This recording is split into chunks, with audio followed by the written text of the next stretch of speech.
Got to go to somebody else. Mayfield pulls it down now on the run and going to make it to the end zone for the touchdown. One now. Chubb, running room to the 10, the 5, touchdown. Third down, Hunt breaks a tackle and he's got a first down. Hughes still on his feet. Kareem Hunt racing towards the end zone and he's in. Surround your hands quickly. Third and goal. To the end zone is caught by. Welcome, everybody, to the Den of the Dogs podcast. I am your co-host, Clarence Wilson. And with me, as always, is our main man, Double R, Ruben Rodriguez. Rue, what's shaking, bro? Going on, Clarence, man. It's a nice, fine Tuesday outside. So weather's getting better. The team's starting to come together a little bit. The rookies are done. We got a little bit to talk about today, man. Let's get to it. Yeah, man. Yeah. Good to be back. But we know that the schedule came out, and everybody played the schedule game for a little bit. Yeah. It's always nice to play a schedule game before any game's been played and nobody's been hurt. And you can just guesstimate, like, all right, yeah, they can win this one, they can win that one. They're going to be 15-2. Did you know that? Yeah, right. Knowing damn well that somebody's going to get hurt and there are teams on there that we think we're going to beat the hell out of, that are going to be better than we think. Yeah. And vice versa, teams that we think are going to be tough might be easier wins than we thought. Yeah, I mean, you got to look at the, it's top heavy. I don't want to say crappy teams because you're in the NFL. There's no crappy teams or crappy players. It's a little easier in the beginning till you get to the bye week. If you call the Chargers, Bengals, and Ravens easy, but the first four games you got Carolina, the Jets, Steelers, and Falcons. Possibly go 4-0. Depending at that, I really don't think it matters who's at quarterback. With those four teams, we got a good chance to go at least 3-1 before you start playing better competition. Yes. The Jets are going to be much improved. They got a couple of Ohio State boys there with Garrett Wilson and Rucker at the tight end. They'll be coming back to Ohio. We'll see how Zach Wilson gets in year two in the NFL. But Atlanta, again, these are teams in Carolina. These are teams that are still searching. They're still searching for a quarterback. They're still, they got Mariota over there in Atlanta, but he's no Matt Ryan either. But yeah, it's interesting to see the schedule. Looks like it favors us, like I said, up to the bye weeks in a perfect position. And I'll get into that a little bit later on. Right in the middle of they play 8 games, I think, before the bye and 9 after the bye. So it's in a perfect position for them. I think there's a little bit of I want to say the cat got let out of the bag a little bit as far as it goes with Watson and his impending suspension, if there is one. And we'll get into that a little bit later on. But the guys are ready to go. Looks like it, and it's just a matter of the clock ticking, the days going by until we start this with the OTAs, Clarence. Yes. Breaking news: the Cavaliers did not move up. They will have the 14th pick in the NBA draft. Yeah. All right. All right. So, as was to be expected. Yes, we had our lottery luck. It would have been a miracle for them to move out of 14. So it is. So, as far as the Watson stuff goes, so from all the reports that we're hearing, the NFL is meeting with him at some point this week, if it's not happening right now as we speak. Yeah, I saw a tweet where Lisa Friel, who's the head negotiator, I guess she was meeting with him today. So, they better hurry because he's got a plane to catch on Thursday. That's right. Yes. He's doing the old rounding up the offense and taking them down to the Bahamas. From what I understand, he's rented a field down there so they can get in a little bit of work. But I have a feeling it's going to be a lot of bonding time more than there's going to be work done, but it's the Bahamas. I've been there on a couple of cruises. I don't remember any football fields in the Bahamas. Me neither. I don't have it. I God, I heard one time they had the Bahamas Bowl. I think Toledo, your all alma mater, played there. Maybe that's where they're going, and that may be the only football field there. But hey, it's a bonding experience. I got maybe over 30 guys that are going to go. Mhm. Interesting. And, uh, bonding to me means something else, but who knows? I mean, maybe that's if you have to get guys motivated and get them a trip just to get them to like you or get together as a team, then so be it. If that's the way you want to do it. I don't see other teams doing it that way, but hey, whatever works, man. I mean, there's a lot of people talking a lot of gibberish about how the locker room was last year. If this is going to fix the locker room, if there was any issues, then go for it. See how Yeah, that works, man. yeah. At this point, quite honestly, I'm ready to get on the football. The problem with that is that inevitably we're going to have these two clouds hanging over our heads. Other factors over- dictate it. Yeah. yeah, two clouds hanging over the team's head until you know, basically until some other things are taken care of. Mhm. So, but as far as I do like the fact that if they are meeting, that's a signal that we're going to have some kind of answers here, hopefully very, very soon. Yeah. I, for one, if he is going to be suspended, I'd rather it be this year. Sooner than later. Absolutely. The last thing I want is for him to play all season. The Browns have a pretty good year, maybe get, maybe make it to, the AFC Championship game, if not the Super Bowl, and then them come out and say, all right, well, you know what, you're suspended for next year. So everything that was accomplished this year, or worse, and everything that's accomplished this year gets put on the back burner for however long he's put out for. Yeah, and what's really weird, and nobody says anything. It's now everything has got to be cryptic, or you have to read between the lines for everything that's done or said. And I heard this guy, I can't remember his name, he was on the radio from the NFL the other day talking about how the scheduling had nothing to do with anything that goes on, with what's going on with the quarterback here. And the NFL never did it that way. It wasn't intended that way. But think about this for a second. The early part of the Browns schedule, we got teams like the Panthers, Jets, Steelers, Falcons, Patriots, and early in the season. These are teams that, in my opinion, our second string quarterback can compete well and probably beat them. They're not the cream of the crop type of quarterback. Yeah, we got Burrow, we got Lamar Jackson coming off an injury. Imagine that, a quarterback coming off an injury, it's going to get a second chance, but that's another day. And the kid, why does this kid name escape me? The Chargers quarterback, Herbert. Yeah, Herbert will be that. Those three guys are in the first. But look at the rest of after the bye. This is what, is one of those things that make you go, what's happening here? This is after the bye. So say this man gets suspended for the first 8 games of the season. He'll be available to us on week 10, November 13th would be his first game back. That's after the bye and after the Browns-Bengals 8:15 Monday night game on Halloween. And now again, the schedule has nothing to do. The NFL is not going to do this. They're not going to schedule games based on what, this means nothing. This means nothing. First of all, you gave them a bye halfway through the season so they can possibly prepare for his debut. You start with Tua. Then you follow that up with Josh Allen. Then you follow that up with Tom Brady. Then you follow that up with a return to Houston. Okay, to play the Texans. Then you follow that up with Joe Burrow. Then you follow that up with Lamar Jackson, Jameis Winston.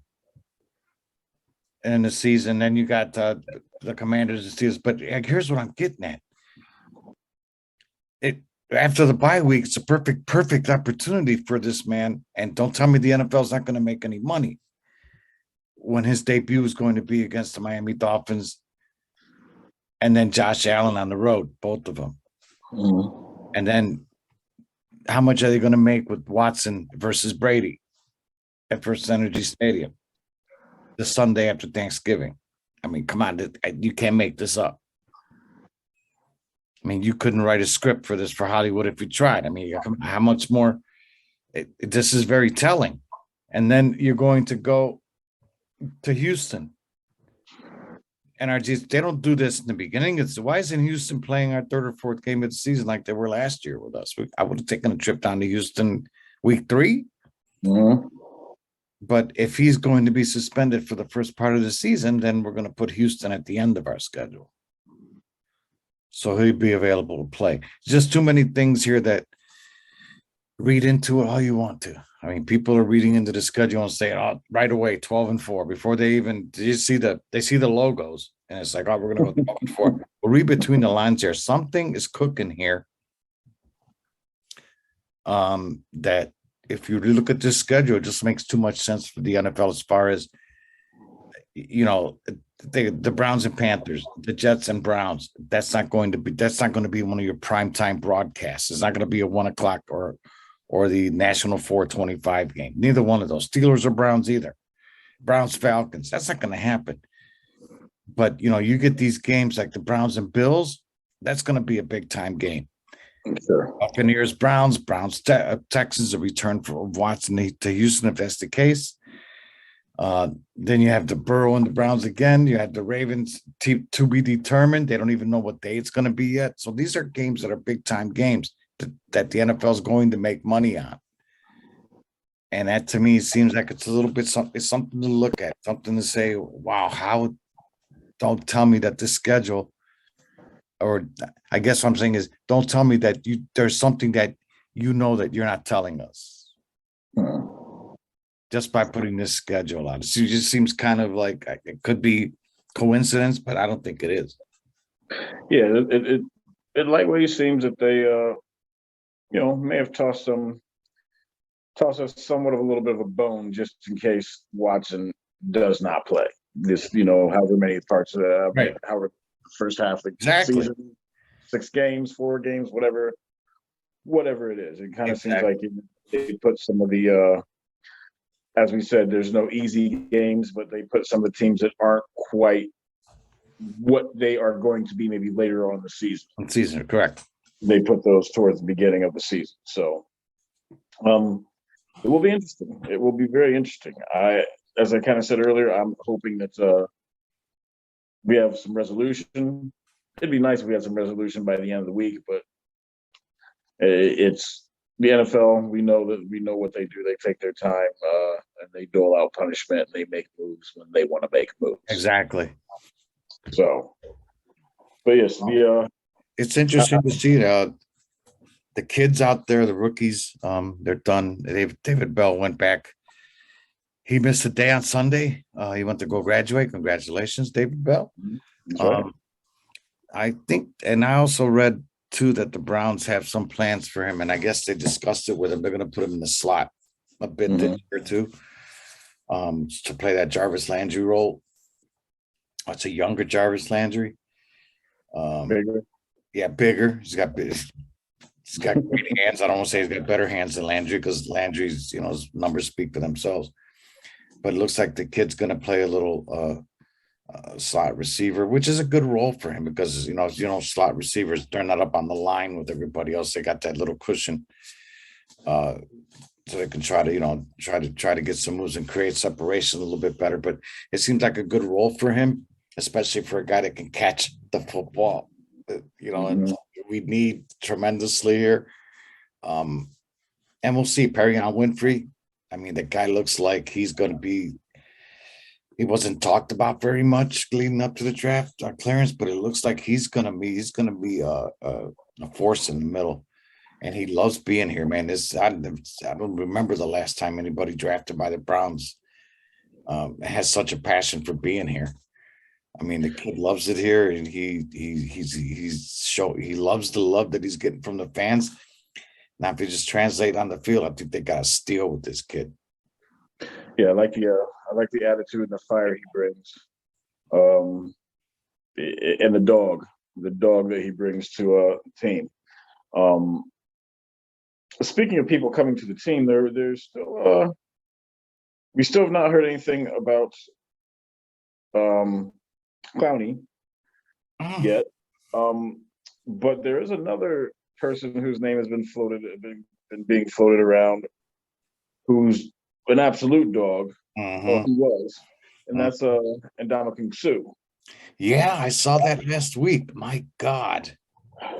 He's not what he was, but to bring somebody like him, who that take no prisoners, gives no shits attitude, I like it.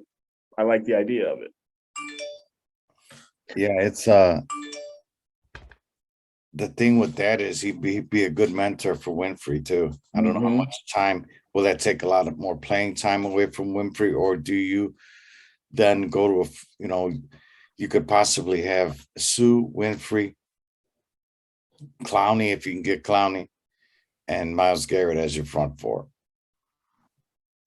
I mean, I can dig it. I can dig it, and then Alex Wright can come in. Maybe if he could play a linebacker role for you, and you got Winovich as well on both. I mean, you could be set pretty good. I mean, the thing that confuses me about Clowney is that we haven't signed him yet, Clarence. But I don't think I've heard anything about. And my phone keeps going off. Sorry about that. And I don't think I've heard anything else about anyone else talking to him either. I've heard of one rumor about Carolina, but that was like 2 weeks ago, 3 weeks ago. So I don't even know if that was real. Yeah, that's the thing. Well, same thing with Landry. I mean, we heard of all this stuff with Landry, and it just came down to New Orleans. By the way, dude took $3 million to sign with New Orleans, and from what I read, it's possible that it could grow to $6 million with incentives. And I also read where the Browns offered him 10, and this wasn't enough for him. So, what was really going on here? Was that $10 million number false? Or it was just that the organization just didn't want him back? I'm pretty sure Cleveland could have offered him more than $6 million total compensation for him to stay here. I would lean towards that 10 number would have to be false. But I also agree that at $6 million, like that's including, base and incentives, I would think that the Browns may have done something like that because, I mean, let's be honest, he's going to a situation where the Saints aren't expected to win. Well, they've got a pretty good receiver core that I wish we had. They have Jarvis Landry, Michael Thomas, and Chris Olave. So I can't say that, as far as they're not expected to go anywhere. Maybe defensively it could be an issue for them, which has been the last couple of years. But holy smokes, they got a good offensive arsenal down there. My question is this. Jose Ramirez, and I'll bring up the Guardians, said that he would rather play for $100 million in Cleveland, the place that he loves, than play for $200 million somewhere else. Landry was here for 4 or 5 seasons, said he loved his place. I'm like, no, though. How much do you love it? If they offered you $10 million, but you decided to go somewhere else for 6, I don't think that number, like you said, I don't think that $10 million number was correct. I don't, and again, on the other hand, I don't really think that this organization really wanted him back, Clarence. I tend to agree with you. I absolutely tend to agree with you. I feel like this regime has come in, and we've discussed this on podcasts, a few months ago. This regime has come in, and they are putting their stamp on it, and a lot of the guys that King Asabi, John Dorsey brought in are kind of being shipped out. Regardless of talent, I agree. Regardless of talent, if you look at, I mean, the list grows. I mean, you got the Mac Wilsons, you got the JC Treaders, you got the OBJs, you got the Landrys, the Baker Mayfields, Hooper, and the only one left, I think, from that regime is Chubb. Yeah, I mean, that's pretty close. You get Chubb. They would face a guillotine if they got rid of him. Yeah. But I mean, maybe that's not it. It could be money money can't be the problem, because I'm flabbergasted. I just don't believe that our organization couldn't match 3 million plus incentives to give to that man. Unless he really something deeper than that. Yeah. Unless he really, really, really, really, really wanted to go back to Louisiana. You know, he plays college ball there. They're from that area, so he could do that next year. You would think. Like I said, if I wanted to go back home, Clarence, and the team that I played for at home offered me 6, but the place that I'm at right now offered me 10 for 1 year. Mm-hmm. I'm taking the 10. I can go back home next year. I believe it. Something else is going on. I don't know if it's because the organization said, look, we went through all this drama last year with the OBJ Baker situation. And right in the middle of it all is OBJ's best friend who, who knows? What they know, we don't know. Yeah. They probably said, you know what, we keep this kid around, and maybe he wasn't as astute or he wasn't the leader in the locker room that people thought. Maybe Landry was one of the ones dividing it because of his relationship with OBJ. Because whatever OBJ did, he did nothing wrong. I mean, he was a god to him. They were brothers. Mm-hmm. So, who knows? They know stuff that we don't. We're fans, which is short for fanatics. They're professionals. They know what's going on in that locker room. They know what's going on in their organization. We don't know. But who's to say? You know what? Thank you for your service to us, but we'd rather just go in another direction. Maybe it's because they don't want to put up with the bull again this year. Who knows? It's just mind-boggling to me that they, if that's all it would have taken was a $4 million contract as opposed to 3, then it just didn't make sense to me at the time. Yeah, I guess I tend to agree with you. To me, it just seems like they just did not want him here. No, that's what. I would never thought I'd say that, but it's leaning more towards that way. And you know what? To be quite honest with you, they might not want Clowney back here either. That's true. That's true. They made him one offer months ago, 2 for 24. Dude, what do you think? We're going to chase you around now? Take it or leave it. Well, it doesn't seem like anybody else, as we said before, it doesn't seem like anybody else is interested in Clowney from what we know. Take it or leave it. I mean, so ball's in your court, dude. Yeah. Yes. Well, what do we what's the next date on the calendar? Is it June? I think it's June, mid-June, 20, maybe towards the end of June is for the OTAs. Let me look that up. I think it is. I think it's June 20th. OTAs. Like yeah. We got OTAs May 24th through 26th, May 31st, and June. Oh, so it's coming up next week. Yeah, it looks that way. So it looks like the boys are taking their trip to Michael Jackson land down there in the Bahamas because they're staying at Paradise Island. And I don't know if you've been there, man. That Michael Jackson's estate owns that beautiful place. But they're coming back then. So they're leaving Thursday. They're coming back Sunday, and they start OTAs Tuesday. That's not bad. Mm-hmm. They'll get together with themselves and play a little football down there, go over some things, then come back and see what how they do on the football field.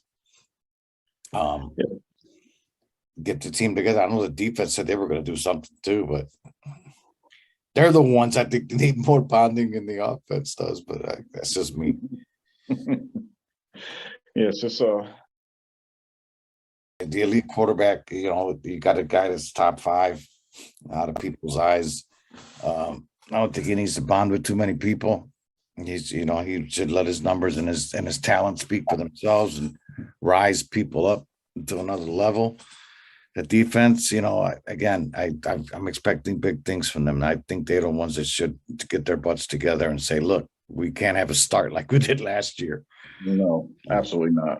Especially when you got youngsters at the positions of need, like Winovich coming in at linebacker. And you got Alex Wright and Perrion Winfrey on the defensive line. You need to get those guys together. So I'm sure Miles will take care to do something. Yeah. Take care of that. I'm just happy we're starting to get into some actual football. But as I said, we just got to get these two rain clouds. Yeah, as soon as these OTAs are over, I think they take a month off, and July 24th it all starts, man, with the training camp down in Berea. Hopefully we can sneak out on a midday or something, maybe get a ticket and take our computer down there. We can do a pod from there. That would be sweet. Absolutely. So we're running short on time here, but I did see something too, that our new kicker, the kid from LSU, reached out to the legend Phil Dawson. Saw that as well. Yeah, and that's a good sign. I mean, the kid, kicking here in this town has never been easy. And if anybody knows the intricacies and dealing with the winds coming in from every direction, because if you've never lived here, the wind comes off that lake and you think it's going south and it's going every which way but loose.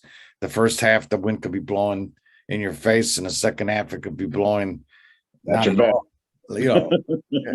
So the fact that the kid's reaching out to him and thinking, hey, I need some help here. That's a great thing, man. Especially for that position. Looks like he's enthused about it and he's happy to be here. And boy, do we need a kicker. We need one bad. Yes. It's a position that hasn't been locked down since Phil was here. Yeah, but it makes coaching decisions a lot easier too when you get down to the red zone. Just say, hey, the worst case scenario here is we throw the ball away. We're on the 25-yard line. I got a guy that can pop a 42-yarder with no problem. It puts points on the board instead of taking points off the board. Yeah, call me old school, but I wasn't a big fan of going for it on fourth down as much as we did last year, and I think some of that was a product of our kicking game. A lot of that's a product of the way football is now, anyways, because not only fans want to see points on the board, big plays, and all that, but I think the coaches are starting to fall into that same thing too, Clarence. It's like it's 4th and 5 at the 20-yard line. What a better momentum boost than to go for it. Or a momentum killer if you don't get it. They don't think of it that way. Yeah, the glass is always full. There's no half full here. It's like, wait until we get this. Well, when you're 4 out of 22 and 4th downs, I think you should stop doing it. There's got to come a time when you just don't do it anymore. Yeah, we weren't too good at that last year. We weren't the only ones. There's a lot of teams that do it, and depending on what you have on the field, if I'm the Chargers with those weapons they had, I do it. If I'm Burrow with his talent and Chase out there and his weapons and his boys, I do it. I mean, but you can't go forward on 4th and 1 and then you have an empty backfield when you got Nick Chubb standing on the sideline next to you. It doesn't make any sense. Yeah, I mean, if you're gonna do it right, I guess. Yes. Well, folks, we're gonna get ready to wrap this one up. We're looking for our special guest. We're working hard to get this special guest for you guys. So sit tight with us. Sit tight with us. Things pop up. Just hang in there. It could be any time, and we promise you we'll get them on here. We understand life is what it is, man, and if we have to reschedule, we'll reschedule. It's no big deal. But you got our 2 pretty faces on here. You don't need a special guest all day long. Heck yeah. Remember to check out everything going on at Believeland Media right now. Our written articles are through the roof. We're writing about a little bit of everything across the board: baseball, football, basketball, wrestling. We're covering it all. We got the draft coming up, the NBA draft coming up. Yep. Joe Ewell and Joey Schneider put out a great article for a mock draft. Be sure to check that out, as well as all of our content here at Believeland Media. Rube, Is there anything you want to talk to the people about before we get up out of here? Yeah, there's I want to tell everyone that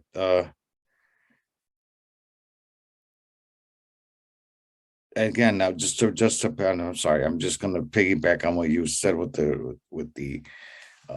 the boys and Mel and everybody.